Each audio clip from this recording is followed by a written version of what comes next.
Big boss आप जो 2 group बनाना चाहते थे वो 2 ग्रुप अगर नहीं बन पाए तो एक बार सोच के देखते हैं कि बिग बॉस के 2 ग्रुप थे क्या।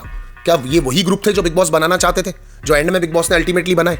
मगर उन 2 ग्रुप में प्रॉब्लम क्या आ रही थी कि यहां पर ईडन ने फटाफट से अपना ग्रुप चूज करके ईशा को और कशिश, ईशा और विवियन को अपने ग्रुप में डाल दिया था और शायद वहां पर उनकी उतनी चल नहीं पाती।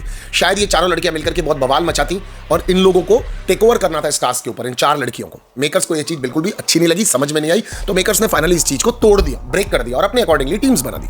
चाहते तो मेकर्स पहले भी बना सकते थे अपने अकॉर्डिंगली टीम्स पर। करण अगर फेयर नहीं खेला तो चाहत क्या करोगी, श्रुतिका अगर करण ने चीटिंग की तो तुम क्या करोगी, ये सब चीजें पूछ के। बिकॉज ये जो दोनों लड़कियां हैं श्रुतिका एंड चाहत, ये हमेशा फेयर प्ले का डंका लेकर के घर के अंदर घूम रही होती हैं। गलत नहीं होने दूंगी, गलत नहीं दिखाऊंगी। अभी भी आप देख रहे होंगे कि जब से विवियन ने नॉमिनेट किया है, जब से विवियन ने शिल्पा जी को नॉमिनेट किया है, श्रुतिका को एक पॉइंट मिल गया, वो उसको पकड़ करके बैठी है। उन्होंने नॉमिनेशंस में अविनाश के सामने भी उसी चीज का हवाला दिया, आज भी वो इसी चीज का हवाला दे रही थी, अब शायद पूरा वीकेंड तक भी वो इसी चीज का हवाला देती रहेंगी। बिकॉज उनके पास एक टॉपिक आ गया जहां पर उन्होंने अपने अकॉर्डिंगली डिकोड कर दिया अविनाश को। वैसे देखा जाए तो उन्होंने सही मायने में, सच्ची में सही बांडा फोड़ दिया अविनाश का कि अविनाश तू जो हरकतें कर रहा है वो विवियन को मना कर रहा है, पर वो सब कुछ तू कर रहा है और तू बहुत शाना है कि तू ही नॉमिनेट करने के बाद में तू ही लोगों के पास जा करके क्लैरिफिकेशन दे रहा है कि भैया मेरे पे क्यों बात फोड़ रहे हो। अविनाश से कभी भी अगर कोई बात करता है, आज भी जब करणवीर उससे बैठ करके अकेले में बात कर रहे थे तब भी उसने पलट करके यही बोला, नहीं डोमिनोज वाले टास्क में मेरा उसने साथ नहीं दिया, वो कोने में चला गया, उसने मेरी हेल्प नहीं की, तब से मेरी उससे बिखरी हुई है। मैंने तो इस वजह से विवियन को नॉमिनेट किया और विवियन अपना एक एंगल चला रहा था, मैंने इस वजह से उसको नॉमिनेट किया।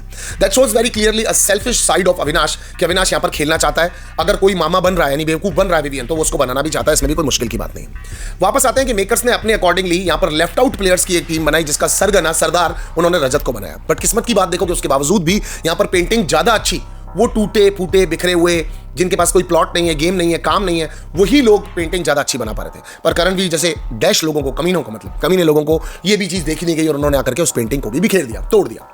अब देखो मैं आपको एक सिंपल सी चीज बताता हूं, छल कपट इस खेल का एक तरीका है, इस खेल के अंदर स्पाइस डालने का तरीका है। वो चाहे अविनाश करे, वो चाहे करण करे, वो चाहे कोई भी करे, ये आप पे डिपेंड करता है आप इसको अप्रिशिएट करते हैं नहीं करते हैं।